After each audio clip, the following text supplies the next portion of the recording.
Hey everyone, D here, and welcome to another deep dive into the Falcon and the Winter Soldier. This week, of course, we are diving primarily into episode 3, Power Broker.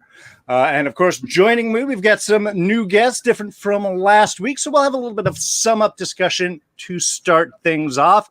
Let's give our greeting over to this man over here, the artist extraordinary, Mr. Terry Huddleston. Hello.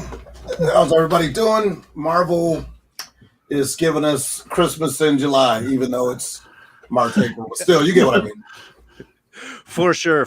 And of course, longtime contributor, friend of the show, Alyssa, joining us right here below the guys. Hello. Thanks for having me. Yes, look forward to talking about this one and looking forward to Marvel all year. Like, it's going to be Christmas all year long, pretty much, for Marvel. So. Oh, God, yeah. It's like one after the other. And, of course, the Loki trailer, maybe we'll touch on a little bit later on. That's a quagmire. That's a lot to unpack. Oh, yeah. That's it.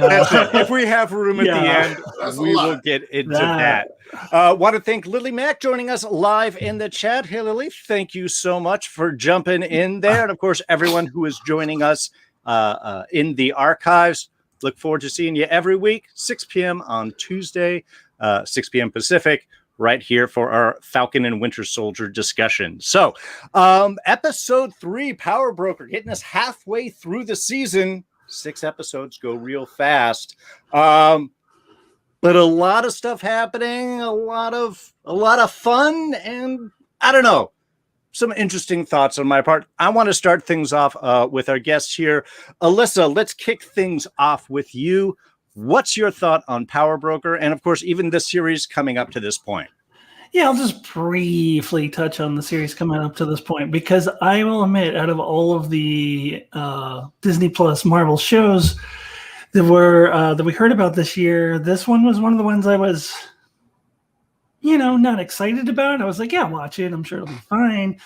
And WandaVision was really my wheelhouse. So I was all about the WandaVision. So as I am watching that show, as it was airing, and then I saw trailers for Falcon and the Winter Soldier, I was like, yeah, explosions here. Falcon flying really fast in the air. I agree. Buddy cop comedy. I was right there with you with all that. Yeah. It was like this looks like a buddy cop comedy, but it's set in the MCU. And through the first 2 episodes, especially the first one was, as set up episode as they often are. But it did not change my mind. The second one didn't either. The third one, though, this one is definitely my favorite so far. I think it's getting a little more interesting. Mainly because I love the shades of gray that they're delving into between good and evil. You've got the Winter Soldier, you got Bucky on one end, who just is still in this mindset of World War II, Nazis all bad, America all good, Captain America symbol, Uncle Sam, blah, blah, blah. The symbol's really important. And then you got Zemo on the other end talking about how symbols are really dangerous and how people get propped up on pedestals. And he kind of has, he's not totally wrong. And then later you've got Sam saying, well, I should have just destroyed the shield. So he's kind of leaning toward Zemo and that. And I just found all of that really interesting. And of course, you've got shades of gray with Zemo himself, who is a villain, but does have some good points and is not always totally wrong, in my opinion. And then you've got, I know we'll get into Sharon Carter. We'll get into the Sharon Carter of it all. We've got shades of gray there. And then the Carly Morgenthau storyline and all of that. And of course, John Walker, who is that symbol, who... It's interesting because last week it seemed like they were trying to make us empathize with him, like relate to him in his first scene. Like he's in the locker room and remembering his good old days, and his girlfriend or wife or whatever comes in. And but I remember him from the comic books. I don't have my comic book heyday was in the 80s, so I don't remember a whole lot. It's about the same. I mean, it's been cleaned up and modernized, but he was always kind of the Jack Bauer version of Captain America. Oh, no, I mean, I do remember him. Oh, he's okay. He's one of the few things I actually do remember him from the comics. Yeah. So, but I expect that we're going quickly. I think he's going to be just a straight up villain by the end of this. Mm-hmm. And it seems to be. I don't know if he's going to be a straight up villain as much as he's going to. I think they took the Venn diagram and then they started going outward. Yeah. With every character, with Falcon kind of still being the center character. Yeah, hold on a quick second there, Terry. I'm going to jump up to you in just seconds. I know you got a few points to hit on, but I want to let Alyssa finish up here real quick. All right, quick bit of jackass. Okay, all right. Okay, got it. No, I'm almost finished, but I feel like I don't know. He's hitting. They started off trying to make us relate to him, and they're quickly going in the other direction. And maybe he won't be a straight up villain, but he's heading in that direction for sure. And he's supposed to be the symbol of America and all of this stuff. So it makes it interesting. But I mean, we still haven't seen that scene in the trailer where Sam is throwing the shield. So I mean. That's going to be their final shot. It's like the Spider-Man 2. I'm assuming it's going to end up being Sam as Captain America at the end of this. Maybe not, but it feels that's where it's going. And John Walker is just sort of this obstacle in the way for that. But regardless, I find it all to be interesting storytelling. So I found this whole thing to be very interesting. Also loved this buddy cop comedy I referred to. I love throwing Zemo in the mix. I think that really shook things up a little bit. I like the interactions between those three. Sure. Well, if you think about it, he's pretty much the kind of inverted Pesci character from Lethal Weapon. You know what I mean? Yeah, they true. always had a third that kind of ruffled both of their feathers after a while. So yeah. I guess that's what they were missing in their buddy cop comedy was that Joe Pesci. Well, I mean, yeah. And it's funny you say inverted because he's like what Pesci sees himself as, the smooth and cool guy. Yeah. Where Zemos actually is that. Yeah. So. Right on. All right. So Terry, what have you thought about the series so far? Obviously, certain shades of gray. Some people a little more. So are they good? Are they genre? Bad? Like I think, and I don't want to put thoughts or words into Alyssa mouth or brain, but I think if you don't like the spy thriller genre, then this was ever gonna catch your interest, right? If you're into more of the fantastical David Lynch mystery box storytelling than WandaVision, but I was into the spy thriller genre and still was not quite sold on it because they hadn't given me a reason to trust them yet, as far as that goes, because Agents of S.H.I.E.L.D. wasn't quite for me. So it was a little too sacrilege. I know. It was a little too procedural TV for me. Like, exposition dumps and everybody's gonna live, everybody's pretty safe, it's tame. And so, but the first episode, once I realized what they were referencing, I was like, okay, no, this is gonna be good. One, the action's great, the storylines are great, but Marvel keeps steering into what could be a quagmire, and they keep nailing it every time. They did not have to go into the Elijah Bradley storyline. And as a person of color, we're all collectively, that's like Martin Luther King shit for us. Like, we're like all collectively like, hell yeah. Because pretty much that was looked at like a damn near urban myth when you talk to white people about, Captain America, there was a black Captain America. Like, yeah, whatever. Like, no, it's in the comics. It's been in there for years. Yeah, whatever, dude. It seems like you're just trying to make them black, blah, blah, blah. Forced diversity. I'm like, no, we're not. And so that plot point was such a great seasoning on the story they're telling. Like you said, the shades of gray before. But I think what they're using this show as a vehicle for, which Marvel's pretty good at, creating vehicles for expanding their universe, is now we have a vehicle for Wolverine. I don't know how big a nerd you are, but why would I say that, right? Like, why would I bring a Wolverine? We shall be getting into Madripoor. Okay, all right. Yes. I was testing you guys. Yes. I was testing you guys. Like, why would Wolverine be set up? Why would the all that stuff set up now? they set up pretty much the kind of murkier underbelly Mos Eisley of the Marvel Universe now, where, you know, they've also, in my opinion, set up Doctor Doom, because now we know that there's this line of royalty that also comprises the Marvel Universe. So when we see another guy that's also pretty much a baron / king of Latvia, we're not going to go, what? Where'd they pull that out of? You know, now we're going to be like, oh, okay, yeah. And of course, you know, they're going to probably use Baron Zemo somewhere down the line to connect the two. But yeah, you know, in the comments, somebody said that Zemo was evil Bruce Wayne, which I definitely agree with that. I mean, comic book Bruce Wayne, because cinematic Bruce Wayne is dumber than a box of rocks, but, you know, that's neither here nor there.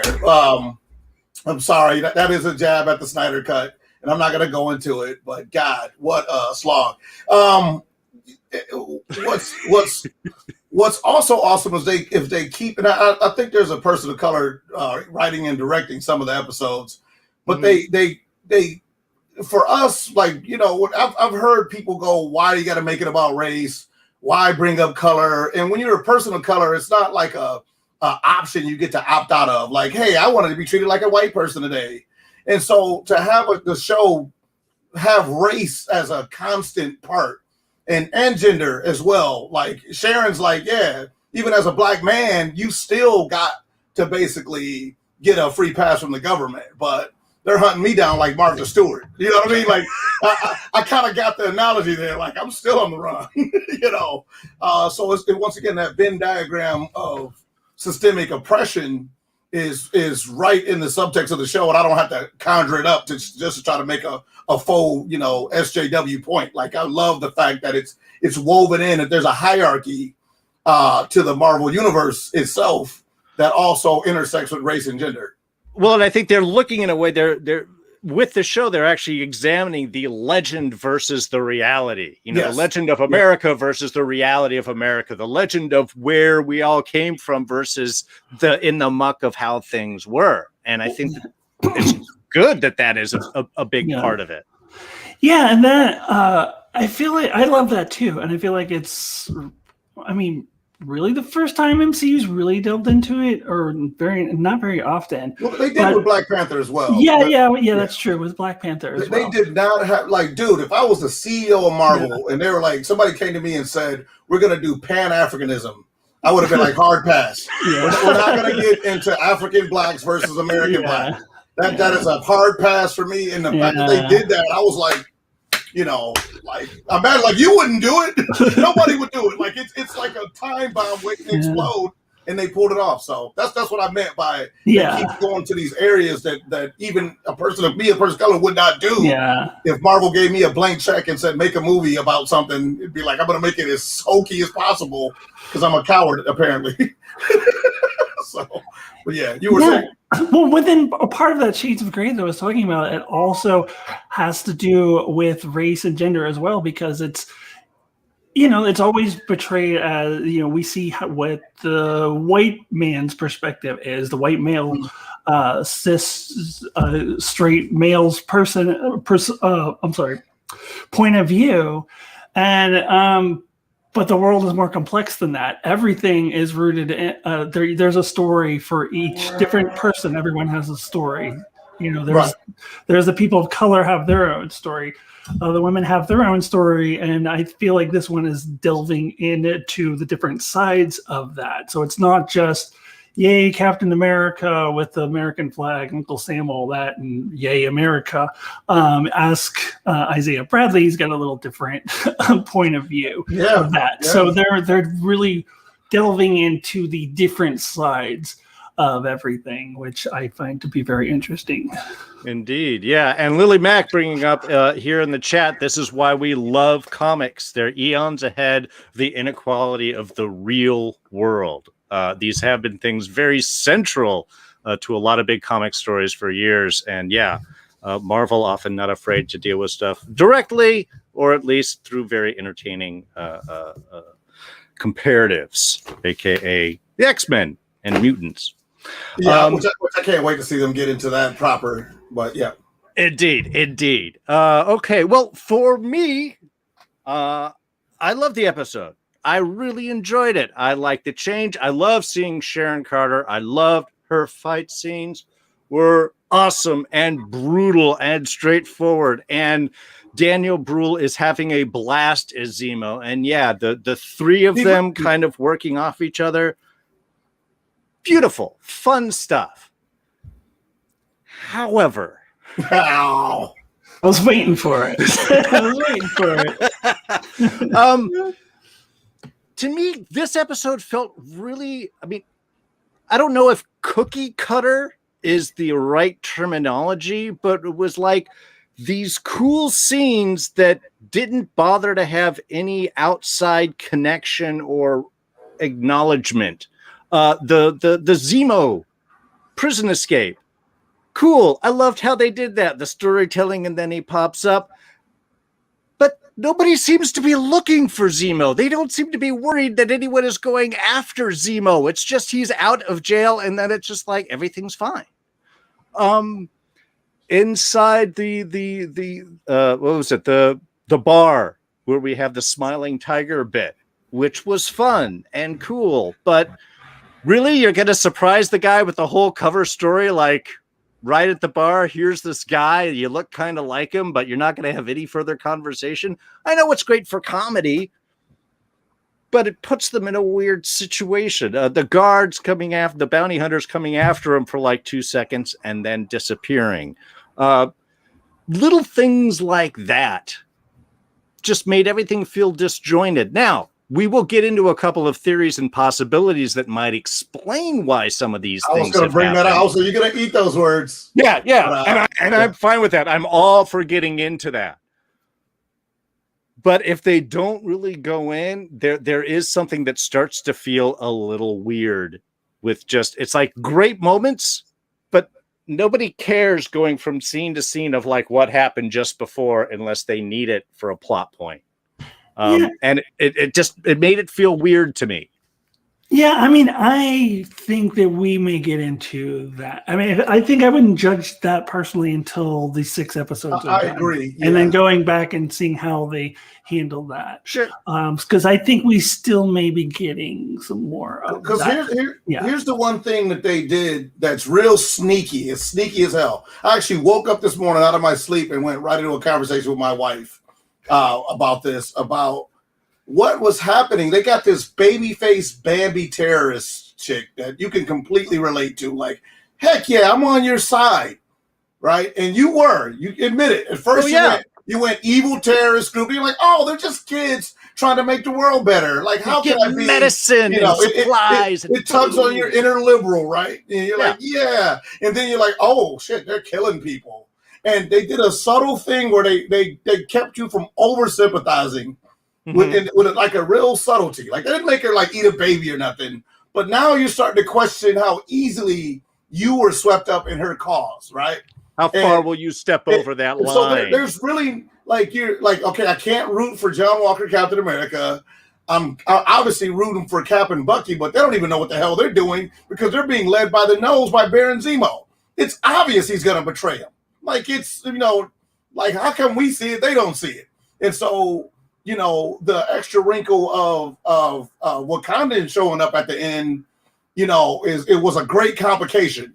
And I feel like the reason why this episode felt disjointed is because they suckered you in with what the high flying, but they never really did a crime thriller before. Marvel's never done a crime thriller big budget like this before. And so this was like kind of a soft reboot within this show. Like, hey, we're down the rabbit hole now. It's colorful. It's full of random people you never seen. I noticed they use a lot of different people with different body types and different gender norms. When they went to Madripoor, I noticed how it was a inversion. They were doing a John Wick style cinematography. Also with some Matrix and Alice in Wonderland stuff kind of thrown in there. That's why everything kind of went topsy-turvy. But I'm going to use this as a point, unless you don't want me to get into the Sharon Carter theories. Can we do that yet? Am I allowed? We can dive in. I was going to start with Zemo, but we can kick things off with Sharon. I'm going to back off. Go ahead and go to Zemo. Okay. Well, I don't want to ruin your setup. Let's kick things off, as I want to do a slight a chronological, it'll sort of help us keep things on track. So let's kick things off with Zemo. We get to see him at the end of last episode. We get a very cool kind of, prison escape scene, or at least I thought that it was nicely done. And then we get into a character who, I don't know, smart, savvy, a little different than we've had before. A Baron now, used to be an intelligence officer. I don't know. I like what they've done with him. I'm not sure if it makes sense. But what do you guys think about Daniel Bruhl and Zemo's return and how Zemo is evolving, let us say, here in the MCU? Oh, they've retconned his character, but you know what? I didn't like him in Civil War. I thought he was one of the worst villains in the MCU. I thought his whole plot was just overly convoluted. So just kind of forget that. Let's sweep that under the rug. This is what Zemo really is. I like that. I wish he had been more like this to begin with. So, it's not consistent with how they've previously established him. It's a retcon of his character, but I'm here for it. I didn't like his character before, so I'm okay with just accepting that this is what Zemo is now, because I like this portrayal of Zemo a little better. And I also, as I mentioned earlier, love how he fits in with the dynamic of Sam and Bucky. So sure. Okay, so the retcon, the changing the exploration, you're totally fine. I don't really look with at the it adventure as a retcon, though. It reminds me more of if you take the first Rocky movie and then you take Rocky 3, where we might have skipped a bit of Baron Zemo go, but he's always been smart, cunning, master of disguise, ahead of the curve. So like the core character is still the same. Like had they made him like a goofball comedy character, I would have felt like, what the hell is going on? But he's still manipulative. He's still doing all the same stuff he did in Civil War. He's just not so sad. Is how I look at it. Yeah, there's a lot of similar. They didn't completely change it. There's a lot of similarities. The Baron stuff was like, oh, hey, yeah, you're a Baron. Here's a crown. Guess what? Yeah. You're like, I've always been a Baron. Did you know? Did you read the comics? That's kind of how that came He definitely was not a Baron in Civil War. I mean, he didn't have this collection of classic cars. I'm not gonna out myself. Okay. Yeah, he was not a Baron in Civil War, but they definitely was kind of like, didn't you read the comics? He was a Baron. So I accepted it on that merit. But no, I like it. I'm here for it. I'm glad. Sure. Okay. Well, yeah, because of course in Civil War he was a Sokovian intelligence officer who lost his wife during the Age of Ultron, the lifting and smashing of Sokovia, and plotted to have his revenge by splitting apart the Avengers and turning them after themselves, destroying the remnants of the Winter Soldier program in the meantime. And they've kept the base of that. But yeah, he is now rich, a Baron, and has somehow been hunting super soldiers for quite some time and has connections with Underworld, which starts to me get a little messy. But dude, dollars to donuts, he's connected to the terrorist girl. I can't think of her name. Dollars to donuts. Yeah. Well, see, this is something where with the blip, they really have an opportunity to do something, and I'm surprised that they haven't used it a little bit more, because you could have easily filled all of this time by having him say, I don't know, escape during the blip. Half the prison guards are gone. He just walks out, takes up the mantle of the Baron, has a mask so he can't be found, connects all with the underworld. You could have had like 4 or 5 years of adventures building all of this up. I mean, it changes the whole prison escape scene. But there's kind of a way they could have played this. Now, they still might do it. They still might be like, well, during that 5 years, was he in prison? Was he gone? Was he blipped? Well, I'm going to tell you why they didn't do it that way. Because they want us to do what we're doing now. We like him as a person and a character, right? Like he's not some already got it done. We saw him go from nothing to something. the human psyche loves achievement, right? Like we love to see somebody get over on a system that's more complicated than them, right? And you know they're setting up the Thunderbolts. Like that's like I saw enough of the Black Widow trailer to know that, like, wait a minute, they're showing a young Thunderbolt Ross, they're showing that, and Zemo is pretty integral to that in the comic book. So in my opinion, they pretty much embedded his origin story in Civil War and then embedded his sequel movie in this TV show. That's what I'm saying. Marvel's great at using single vehicles to launch. Like, how do you know so much about Celestials already? And there hasn't been a Celestial movie yet, right? Because Guardians of the Galaxy, it's embedded inside of that. So when Eternals comes out, you're going to be like, oh, yeah, that guy or those people, right? This must be that. So I think that's what they're doing. They wanted to start him off and give him an arc. And I wanted to bring this up, too, about what Marvel does in reference to Sam and Bucky not having the shield. I had this conversation as well, is they always rewind the clock on their characters a little bit. So if Kingpin's supposed to be this big crime boss, they go, no. We're going to make him like a second or third in command, and then he'll get there, and you'll crave it. You're like, I want what I'm used to, because everybody's brain has a little tiny conservative in it that doesn't want anything to change and doesn't want anything to be different. And Marvel plays with that expectation well. They tried with Kylo Ren and kind of fumbled because I think they caved into the fan pressure, but they knew we weren't going to like him. They knew we weren't going to want a Vader replacement. They knew we weren't going to want a Captain America replacement. And we have that. We John Walker's like our stepdad. We're like, I hate you already, and you're already guilty. Same thing with Kylo Ren. But I think they're going to pull it off this time, where they're leading into the fact that we don't want a replacement for Captain America. That's sacrilege, right? And so I think Marvel's pretty savvy in what they're doing with the characterization of Zemo, John Walker, and the fact that we want either Bucky or Falcon to get that shield. Hell, both. Right. I don't know. Can we duplicate it somehow? Let's give them both. It's your shields for everybody. That's right. Yeah. That's right. Dual caps. That's a movie. I'd watch that.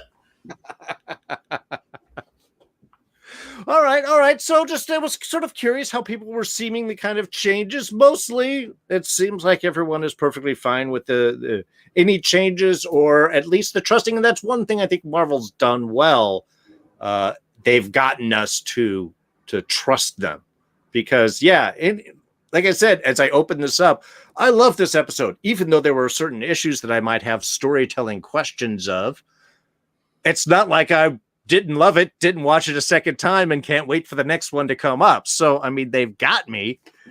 Plus, they keep dropping trailers for more stuff this year. It's the year of Marvel, man. It reminds me, actually, just to jump back on the editing thing.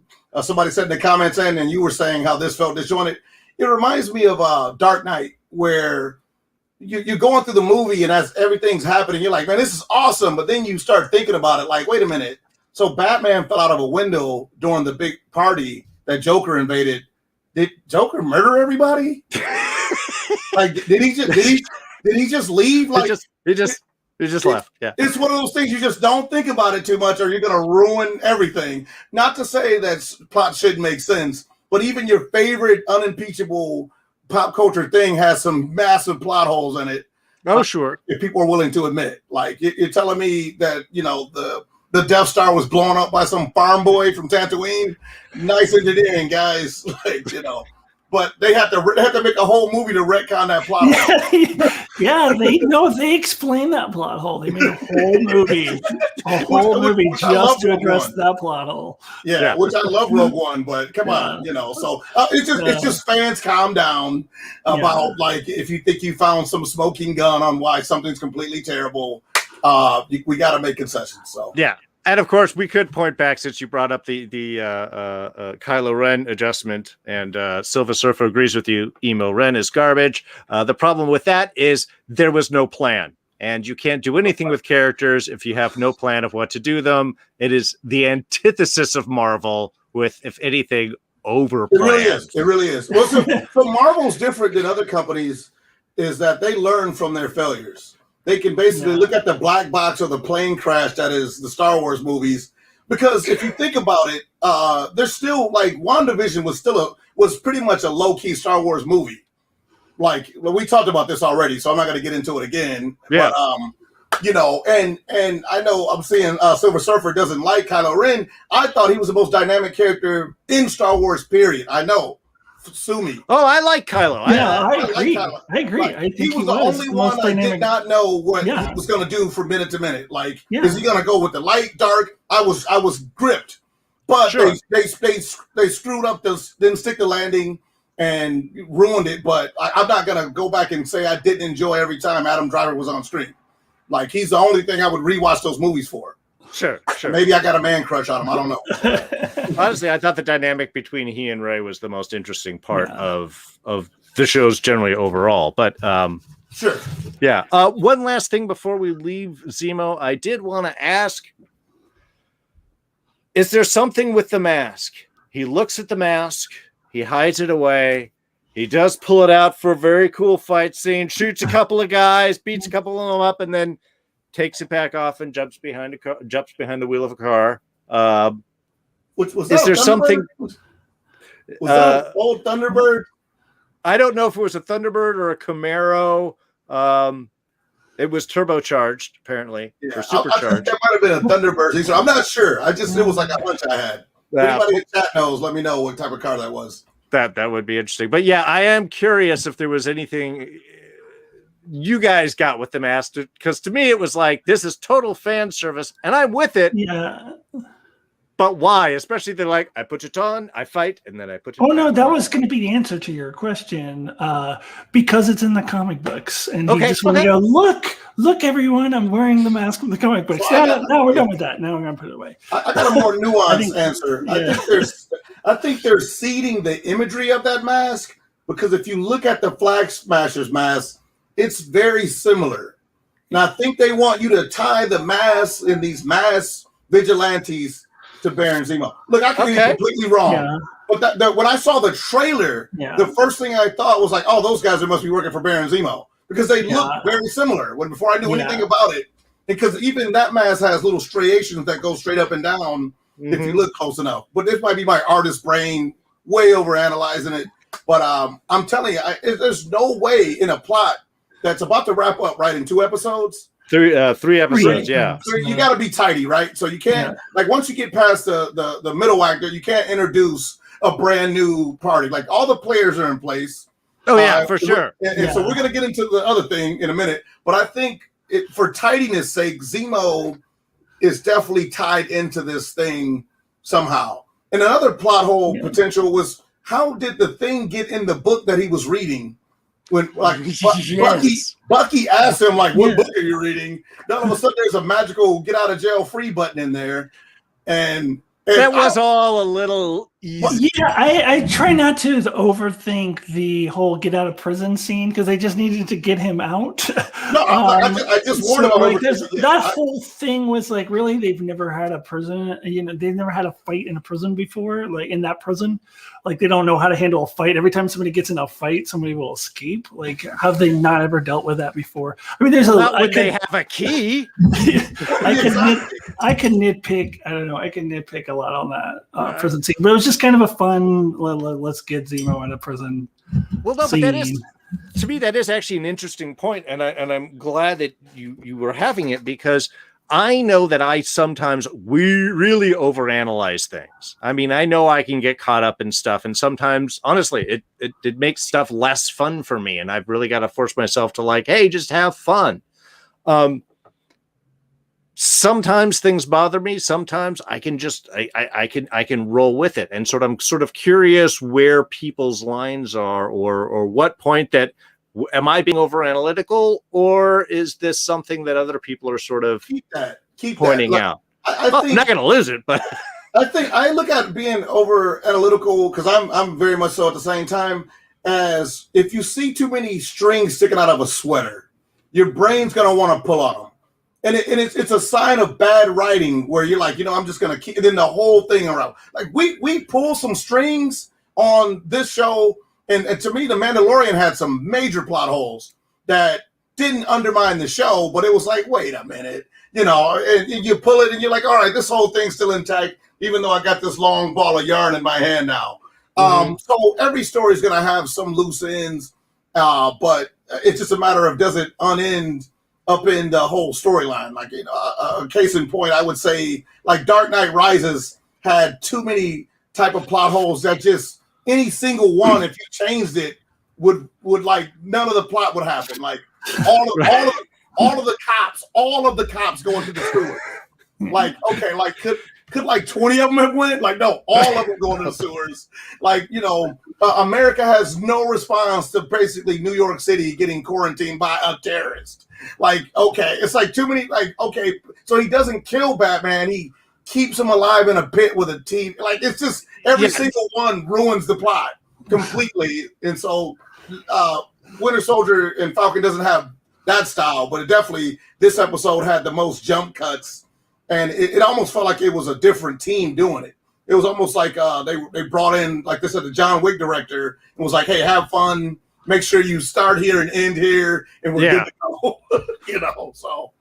Exactly. Now, of course, Silver Surfer pointing out in chat that comic book villains always escape prison. Hello, Arkham. Very true. Well, in the Marvel movie cinematic universe, more of the heroes have been locked up and they brought that up. Where he was like, you don't know what it's like to be behind. Oh, wait a minute. You do. Oh, yeah, you do. If you think about it, a lot of the MCU heroes have been locked up. So Marvel's done a good job. And before we move on, I want to say this last little thing about Marvel haters. I always hear the same thing, like Marvel's for kids. And Sharon Carter is knifing people and blasting them. And I'm like, how much of a body count do they need before they get some street cred? It's definitely not for preschoolers is the way haters are talking about it. And every time I see a fight scene, I'm proven right about that. Yeah, some people just want to pick a fight. Yeah, they do. That's for sure. Provocative. Yeah. Well, let us talk about kind of the big location of the episode, and that is the city of island of nation of archipelago, the very own Madripoor, which has a deep comic history tying very, very, very heavily into the mutant end of the Marvel comic spectrum. So we have a lot of this is a place that fans ooh and ah for. They gave us some wonderful imagery. They gave us some nice little hints, not too much, but they are laying groundwork beautifully here. Terry, I'm sure that you have a few words here. Tell people about the city of Magipore. So, I mean, I don't know like the super ins and outs, but I know it from reading the Wolverine run. I think the Frank Miller run. Mm-hmm. And that was pretty much where all the shenanigans went down, where he met his love of his life, lost the love of his life. Wolverine's the most tragic guy on the planet. And so it made me wonder, like, are they going to use like the fact that there's super soldier serum out there and they're young kids? Or like, is this how they're going to do the X-Men? I doubt it, but makes you wonder. And I think they did retcon the fact that Wolverine was a part of the Soldier Plus program. But I'm not sure. So, we'll see. Yeah. They set things up. I mean, yeah, right. The Wolverine really kind of the big character here. We actually did get a shot of the Princess Bar. It's a little sign that Sam looks up at, the Princess Bar, the location where Wolverine laying low as Patch during much of that run. But we also have Magneto here. It's very integral in with the city. So this was kind of an exciting place for us I didn't know to that. see. I didn't know that part. Yeah. Alyssa, what do you think about Madripoor and the visuals and the people and all of that? You touched on it earlier a little bit. Yeah, well, I thought the visuals were amazing. I really liked how it was portrayed. But I do feel they're laying the groundwork for the mutants to appear in the MCU. I think it's the kind of thing that once the mutants are introduced into the MCU, we can then go back and watch this like, yeah, okay, I see what they were doing. I mean, besides just things like the Princess Bar and things like that, just other things that will directly relate to the mutants as they will be portrayed in the MCU. And I would caution people who I think hopefully people have learned their lesson from WandaVision, where it's like if that engineer isn't Reed Richards, I hate this show. Like there were people who were literally saying that, and yeah, I was a little disappointed that the engineer didn't end up being anyone because they kind of led you to believe it would be. But if you're expecting the engineer has to be Reed Richards and the Quicksilver is from the Fox universe, this is the literal Quicksilver from the Fox universe, and if they don't come through with those things, I'm gonna hate the show. I think we gotta take a step back and slow down a little bit and realize that it's all just groundwork. So if you're hopefully nobody's saying if they don't have Wolverine show up, I'm gonna you are not gonna see Wolverine in this. You are not gonna have Magneto in the background. You're not gonna have probably not even a mention of mutants yet at this point. But I think they are very deliberately laying the groundwork for that, and we would be able to see the fruits of that once they do eventually introduce the mutants into the MCU. We'll be able to go back and look at this and see exactly what they were doing. So I do believe they are quite intentionally laying that groundwork. Otherwise, why even have Madripoor? I had one little thought blip of the scientist. I'm just going to be real quick. I wonder if they were setting him up to be leader. Like he seemed like, explosion, super soldier, cocktail. I know he was shot, but maybe he didn't die. And next time we see him, he's got a big swollen head. And because he seemed like a know-it-all jackass type of character that would become. They actually characterize him kind of like they characterized that now defunct Incredible Hulk movie, the Marvel one, I think. Sure. So it's still technically Marvel, and the Edward Norton one, that's MCU. I mean that's how we have what's his name is Thunderbird Ross coming into the film. So it's like this. They don't talk about it much, but it's still technically there. Yeah, we just have to pretend that was when you go back and watch that, you have to imagine that it's Mark Ruffalo instead of Ed Norton. But it's the same. It's the same character. Yeah. Silva in the chat mentions that Shang-Chi also hangs out in Madripoor, and this would be a nice setting if we end up seeing it in his movie coming up. That's in production, yeah. Yeah. And Lily Mack mentioning, can we appreciate the music for the Madripoor scenes for just a minute? Yes. The music, the visuals. I believe that's Hong Kong that they used to stand in the place. I'm not sure. I thought it was Singapore, but it could have been Singapore. They have much prettier cities than we do at night down here. But yeah, I think it was a beautiful place. I loved seeing it, and of course, this is where we get into our big bar scene. We meet Shelby, another character actually from the comics. I think only one issue. To try and track down the power broker, which doesn't really go quite the way they wanted things to go. We did see somebody sneaking out of the bar there in their hoodie, who ends up saving their butt in the end, and that is, of course, Sharon Carter, the kick-ass center of this particular episode, but also the source of a lot of our questions, and who we're probably going to be spending much of the rest of the time on. So, okay, somebody shoots Shelby. Looks like they're saving our gang because things were about to go down badly. And then the word goes out that there's a big money bounty on everyone's head. They escape.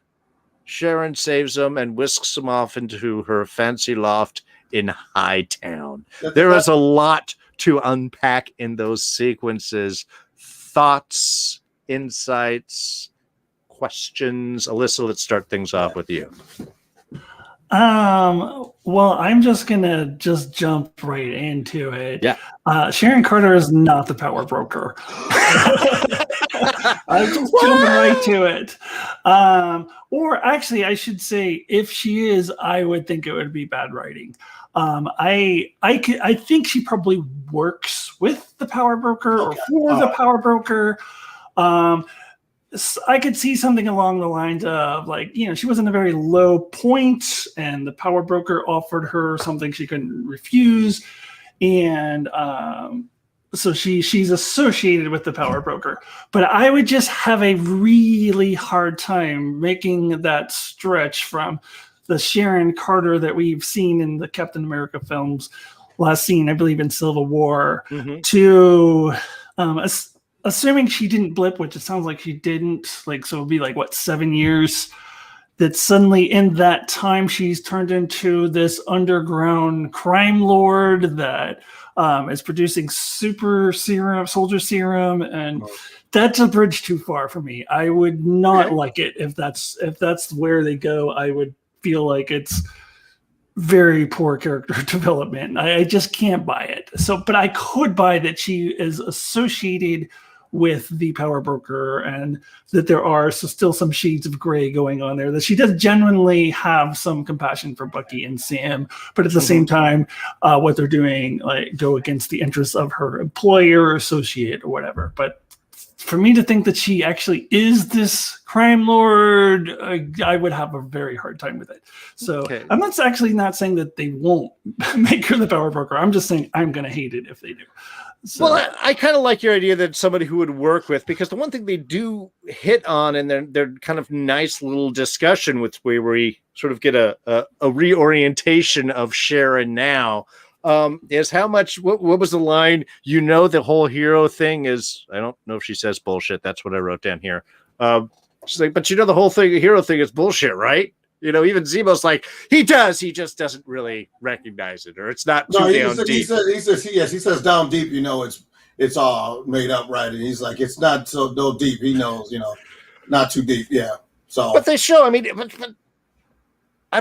Sharon, she did kind of get screwed. If she didn't get blipped, what happened? Caps was around. What, he didn't look her up. He didn't save her butt. She didn't call him. If she got kind of tossed to the wind, she would have every right to want to stake her own foot and not give a crap about anything, because she would have definitely been shafted. I think what they're doing with her character is the one thing Marvel didn't do was they always pull their punches with Black Widow. Like, she was pretty much, you never doubted her. They tried to get you to doubt her in Winter Soldier. Like, oh my God, is she going to betray him? But like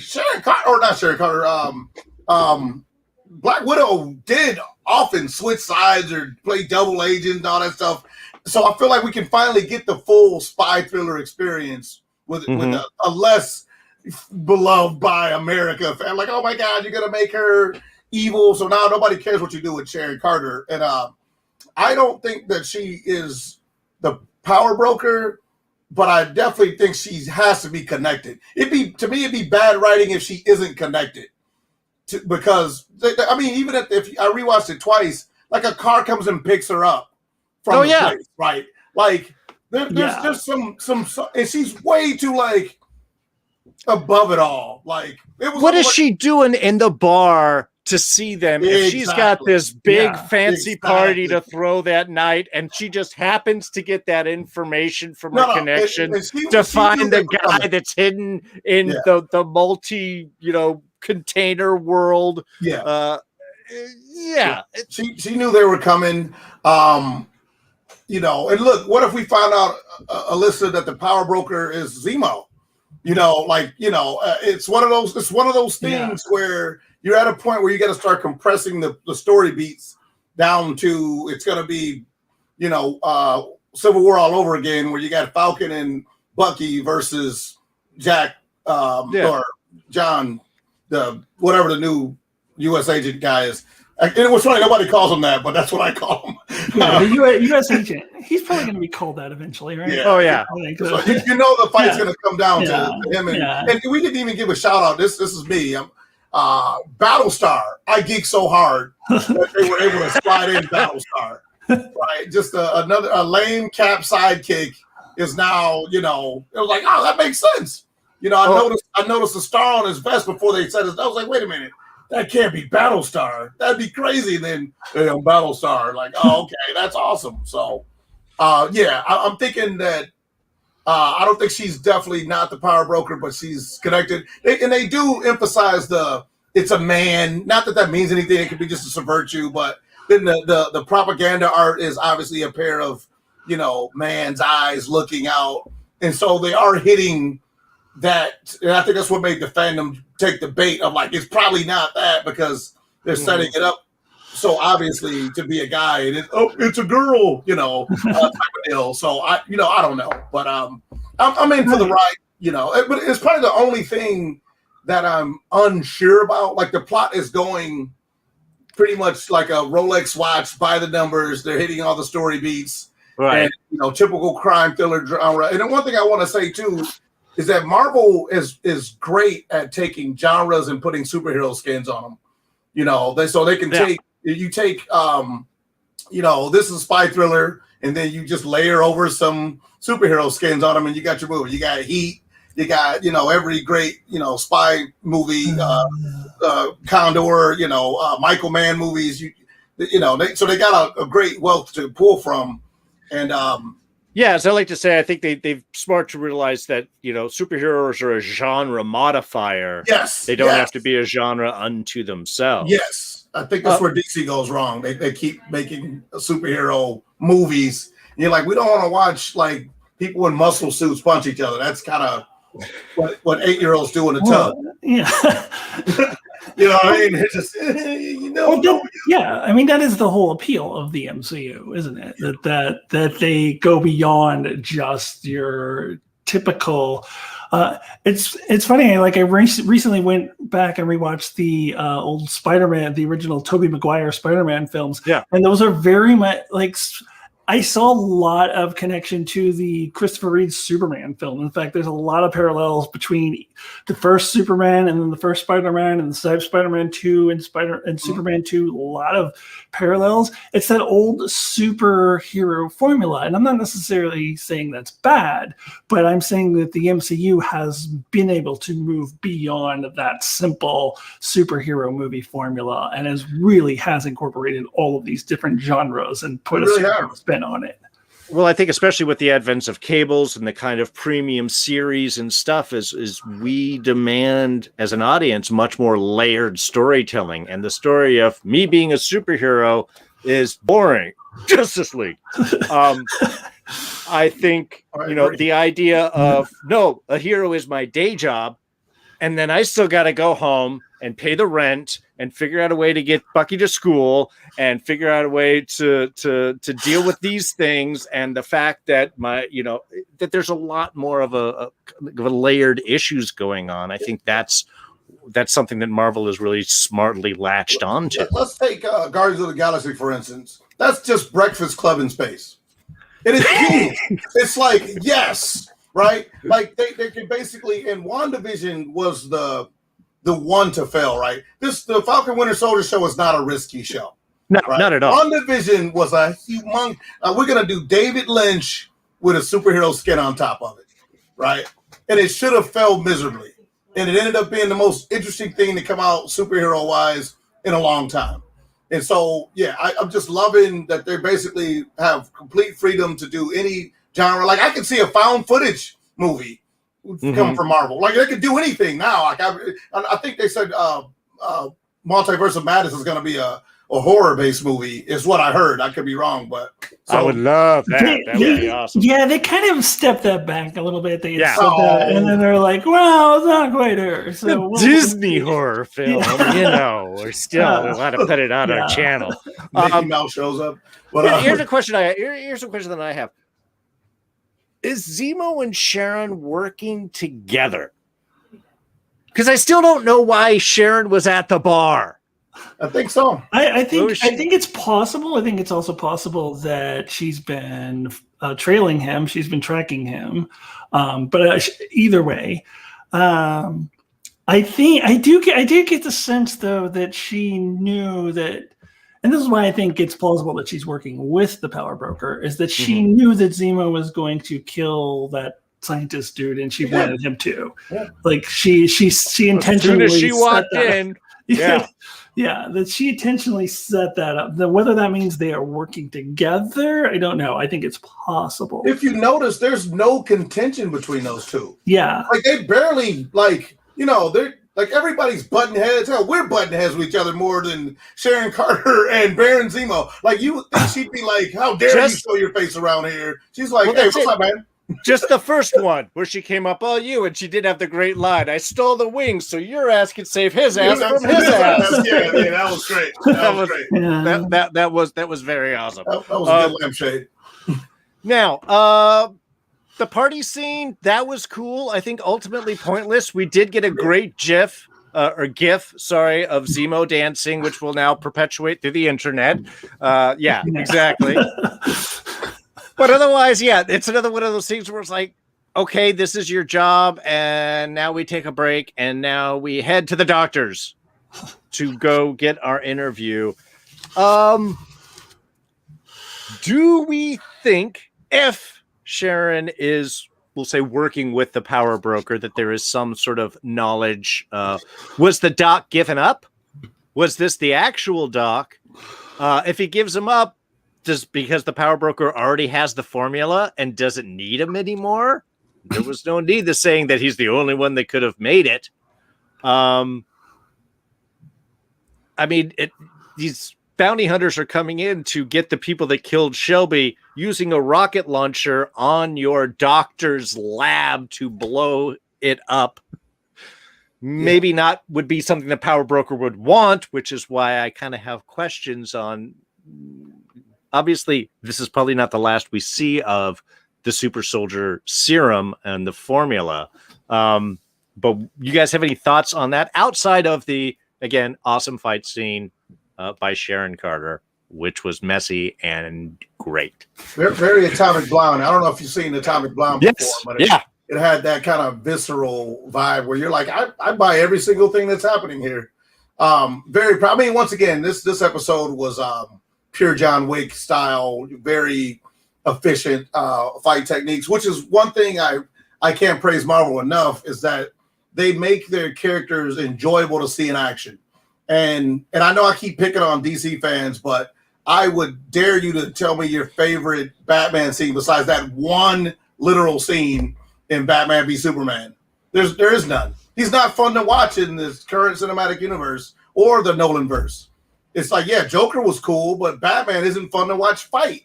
Meanwhile, we have Captain America's amazing to watch fight. Like, you literally sit up in your seat when he fights, when Bucky fights, when Sharon Carter fights, when Falcon fights. I'm going to shut up now because I'll just name everybody. Iron Man, like, they're all cool to see do their thing. Black Panther, Black Widow. Exactly. Anybody who's watched the Snyder Cut, Melinda May. Like you couldn't tell me your favorite Aquaman scene when he did a thing specific to Aquaman. Other than, like, because they all punch people really hard. That's he said, "My man." Yeah, he said, "My man." They cut it out. They cut that out. That's what. That's left to the Whedon cut now. Snyder cut that out. No, it's a slightly different inflection on that, but I think he does say that when Cyborg brags him, but it's more like, "My man." My man. You know, it's not doesn't have that same oomph. Also, I love Jason Momoa any day of the week, so I am. Oh yeah, who doesn't? I think they wasted him. He would have been a fantastic Lobo. He was literally the perfect Lobo casting with the biker attitude, the voice. Yeah, but DC would that up so bad. I don't want to see Lobo. That's just going to be. I'm sorry, we're getting into other things. We're talking. We're supposed to be talking about. Lobo could have been their Deadpool. Lobo could have been their Deadpool. I'm going to leave it there, but Lobo could have been their Deadpool. Yes. By the way, I do agree with you, Silver Surfer. Batman Begins was dope. Batman Begins is actually my favorite of that trilogy. I like it more than The Dark Knight. I love the Joker in The Dark Knight, but I like Batman Begins as a Batman movie. I actually agree with that.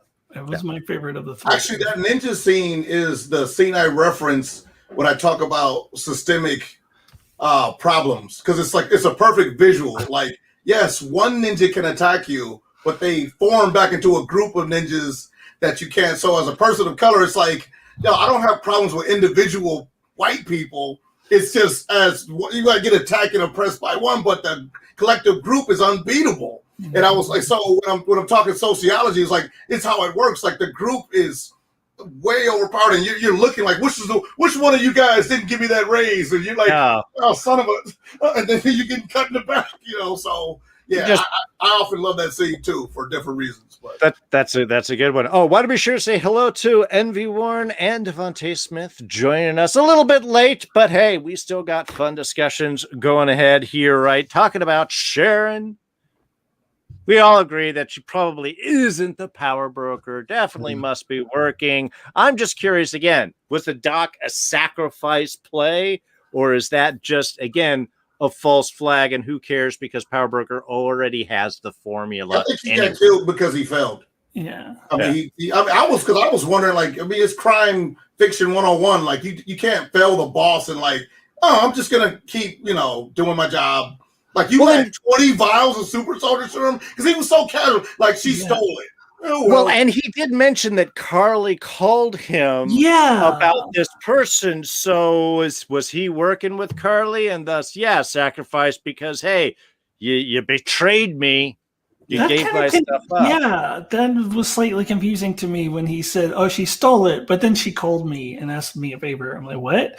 So I did kind of take away that he was working with her, but I don't know. And if that's the case, then I think that wasn't a quite intentional hit. And I think that was total, whether Zemo is intentionally working with Sharon Carter, with the power broker, or whether they set him up to kill that guy because they knew he would. I definitely got the sense that was intentional.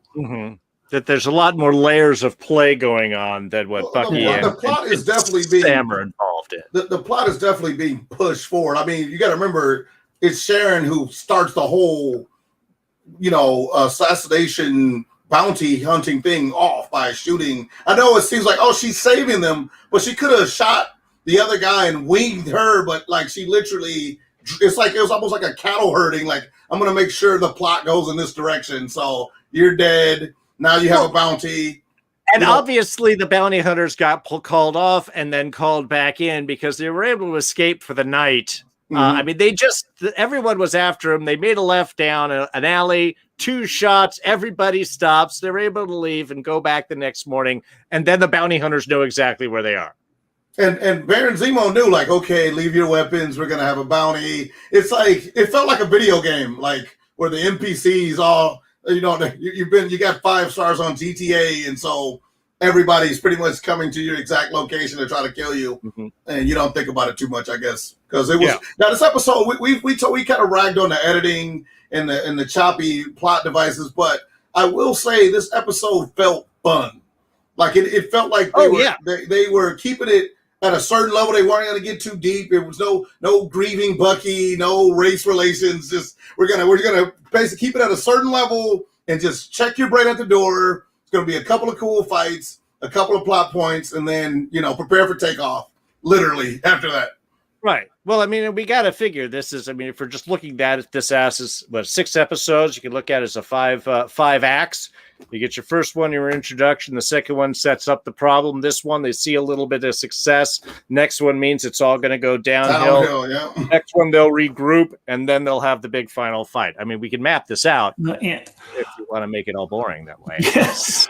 Well, speaking of it going downhill, there was one thing that seemed to be set up. I don't hear a lot of people talking about it, but when Bucky was pretending to be the Winter Soldier again, there were people with cell phones. Yes, filming him. So I feel like that is coming back for sure. Like that might be the next episode. Like this is whole another layer now. That's probably how U.S. Agent finds him. He'll like, I saw because he seems to be on their ass like always after the thing. So they'll probably use it as a plot point of how they get found so quickly. Yeah, but then they're already like, I forgot where they are now. Was it?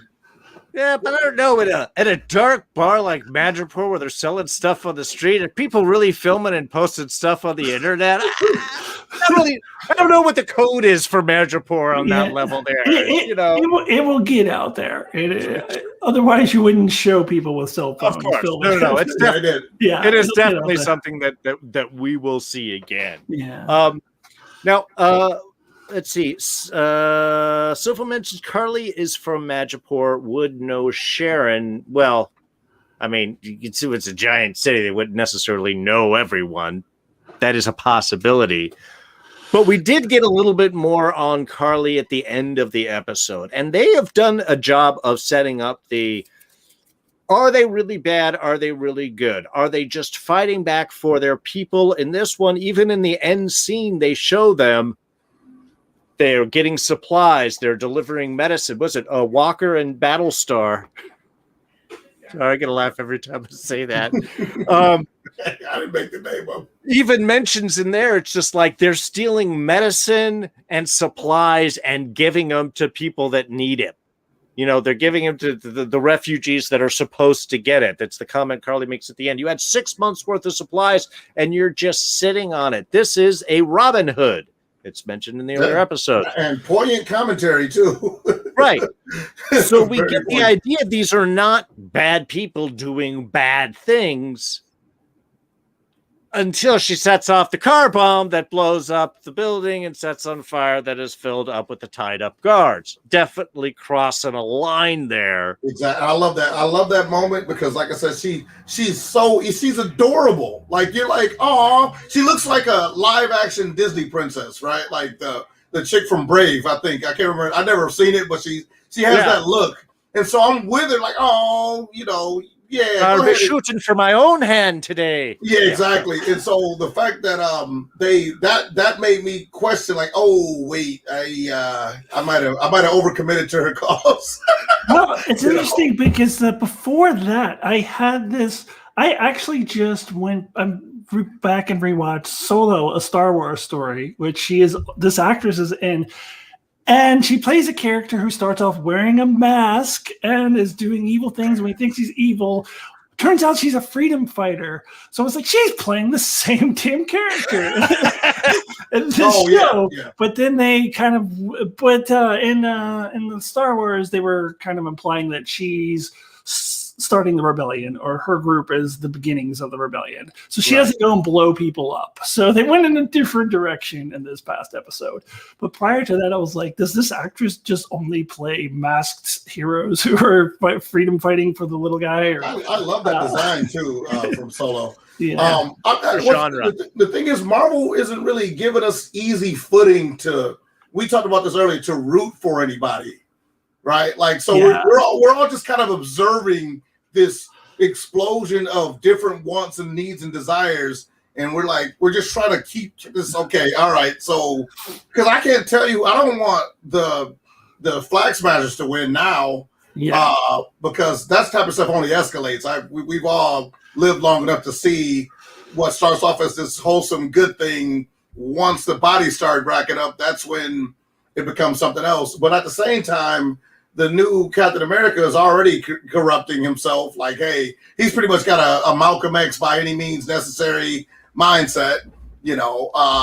And then Bucky still has a kill switch in him. Like, it's not like he's like completely like a great redeemed guy. Do you want this guy being the symbol of Captain America? Like, you know, and so it seems like Falcon's the clear person that should get it right now, but I don't know. I feel like there's some more cards they're going to play to pull out the rug from you going, oh, yeah, Sam should totally get it because he's the good best boy. He's the only one they've kept somewhat clean for now, but we'll see. Well, I think they do set up kind of that feeling as even Bucky feels as I will take the shield if I need to, but it should be you, and Bucky should be Bucky, you know? Right. It's Cap and Bucky. Right. Yeah. Right. I feel like ultimately this is Sam's show. This is the Falcon. I know it's called the Falcon and the Winter Soldier, but I feel like he's the character who has who's going to have the complete arc from beginning to end of rejecting the shield and then coming around to get the shield in the end. And he has to go through some stuff to get to that point. So I feel like we're really following his journey more than anyone else, and Bucky to an extent, but I feel like this is kind of his journey that we are following, and then everything else is just kind of happening around him. Right. But we'll see. But that's where I feel like we're going to end up in the end. But I think that's a fair point. Sorry, I'm laughing. Devontae Smith in chat mentions, how is Sam supposed to get Sharon a pardon? He can't even get a bank loan. I was thinking the same thing. Actually. I was thinking Sam is definitely. I don't think she bought that shit at all. I don't think she did. Either. I think it's I think it's possible. Shot in the dark. Yeah.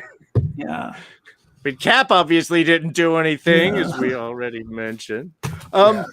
You know, you had mentioned they had done one thing with our kind of opening bit of the global, return council or whatever, recovery council or whatever, which I love that they did the opening bit as, we're here for you to help you navigate and make things back. And the next thing you show is the door opening up. It's police and Captain America, and they're all coming out and armed. It's like, this is what we sell it as, and this is the reality. This is the reality, yeah. Also, why would they put their name on the truck, though? Like, if they're selling themselves as this great, wonderful company that helps people, why would they then put their name on the UN's got troops? The truck with all the I think it's so you can get the analogy right. We've all conceded this is the shorthand episode, right? Yeah. There wasn't going to be any subtlety. And of course we had with Cap America, I love the line where, you know, he's trying to be the new Cap and the other guy's like, look, whenever you have to say, do you know who I am? Wow. Okay, you've already lost. Lost. Yeah. I was thinking Bad Lieutenant. You ever seen that movie? Yeah. That's what that reminded me of. I was like, oh, is he gonna, you know, I thought it was actually a little bit of subversion that he didn't do anything violent. Because I was like, oh, okay. That was, and maybe in the next one is when he does do something violent and stabs the shark. Yeah. But with all of that, we had mentioned the blip in the time period, because we now have this 5-year gap that they can start to fill in storylines. Might be where we get our mutant backstory and things like that. But I believe, Terry, you had mentioned before, Dr. Doom, that we have from Baron for Zemo here, that there's some sort of royalty that's still building up. They do make a statement, that Zemo said is Sokovia was taken apart by all of its neighbors before the dust had settled. That's what made me think of that. The GRC mentions about the changes in borders and laws and customs. I think they're using this as our opportunity to remold our map into the Marvel map, where you get Latvia now forming as a country from the remnants of the old world, and these certain things, and like Madripoor, you know, separating out as its own little archipelago. You'll have these little changes that allow these new stories to start to play out. Right. There's a history they can build off of.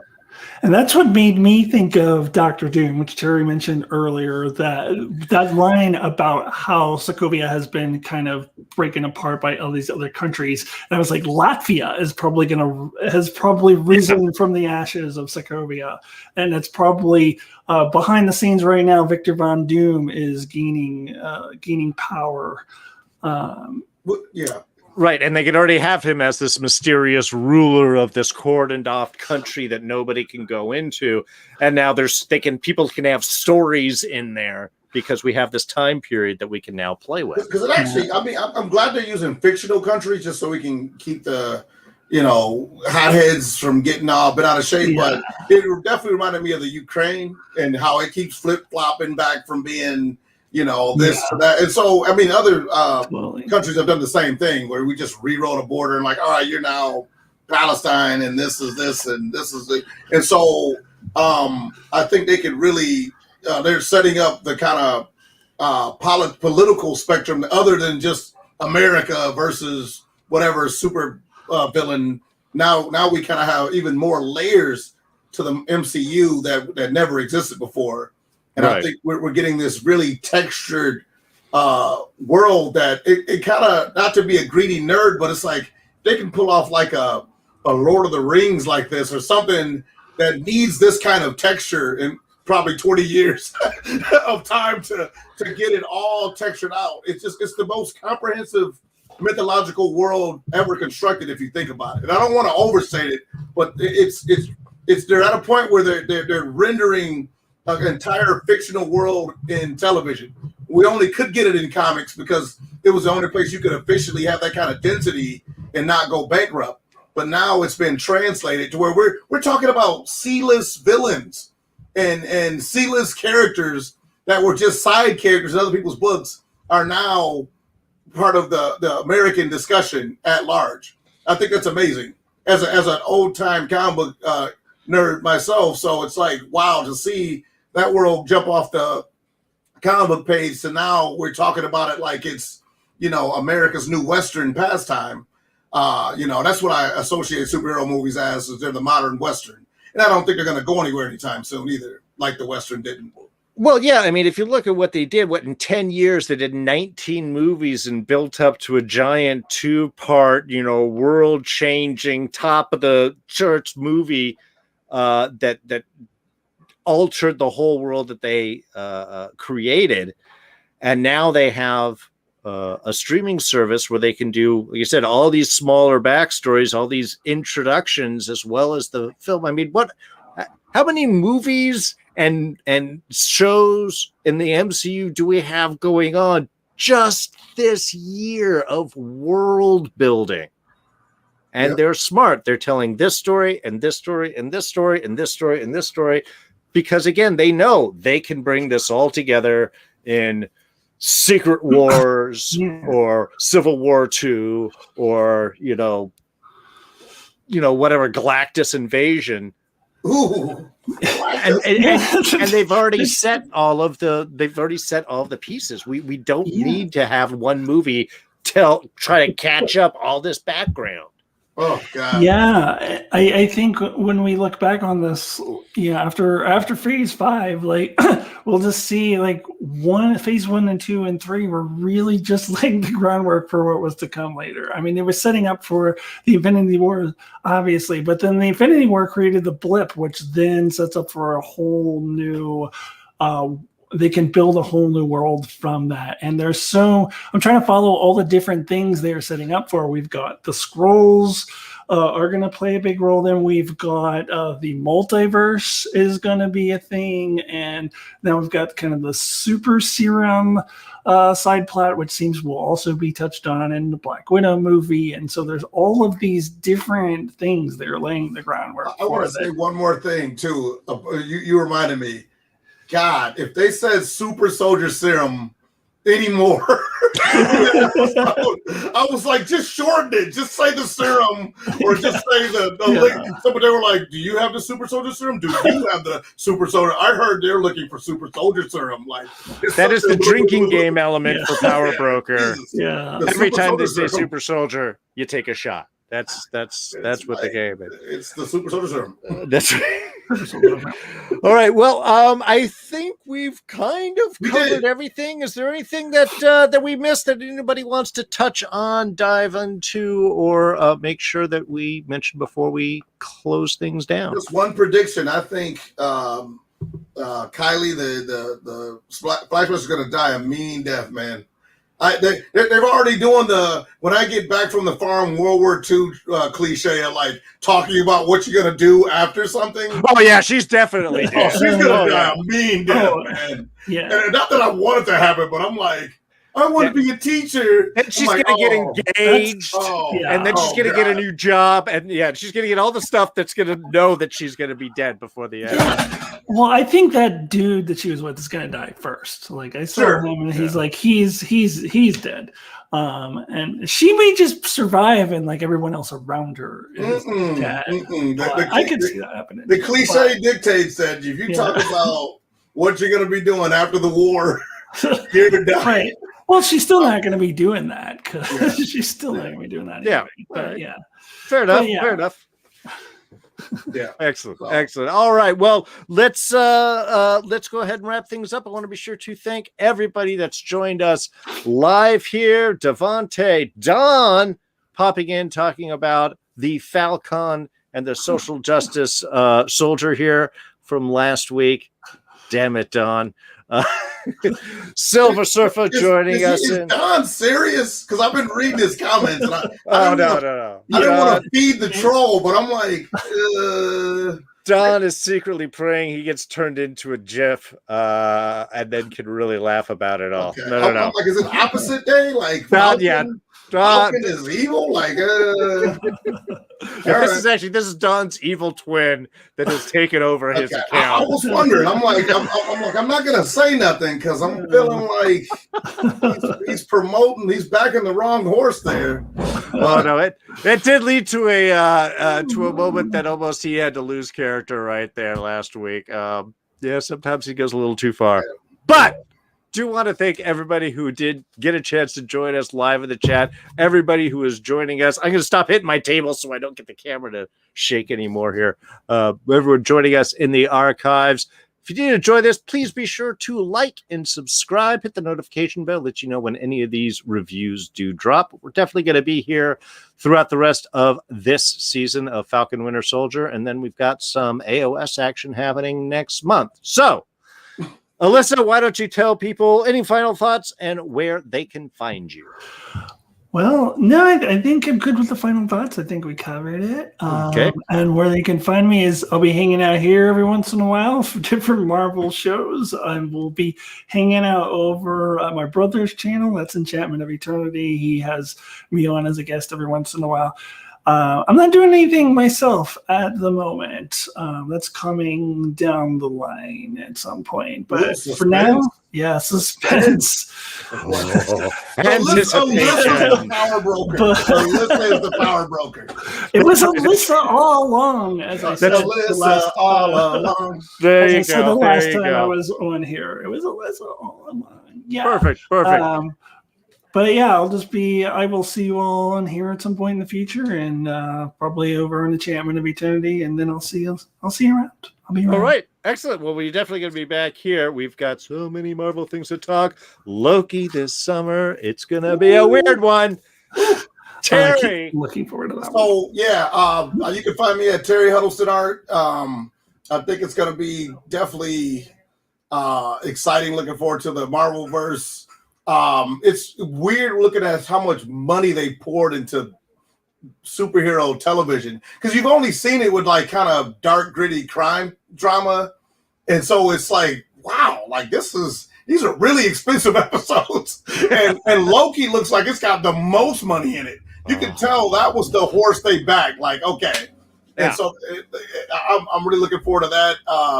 I think they realized, like, dude, we could pretty much make Loki into an evil Doctor Who, and use that formula and as a once again a genre template to skin Loki over, and boom, now you got a whole show, and everything's moving good. So as long as you keep inviting me back, I keep every time I get the invite, I'm like, oh really? I thought I burned my bridges by by my bad takes on the show.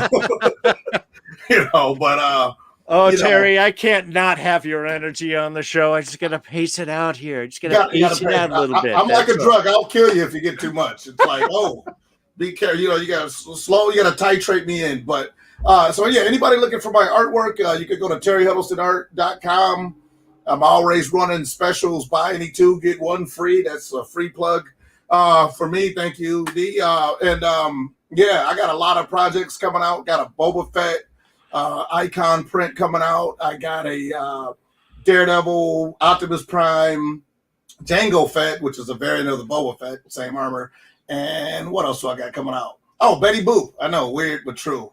There you go. Classic. Classic. There you go. Yep. So that's what I'm working on currently. Excellent. Well, once again, everyone, thank you so much for joining us in the chat. We will catch you all next week. So take care and bye-bye. See you later.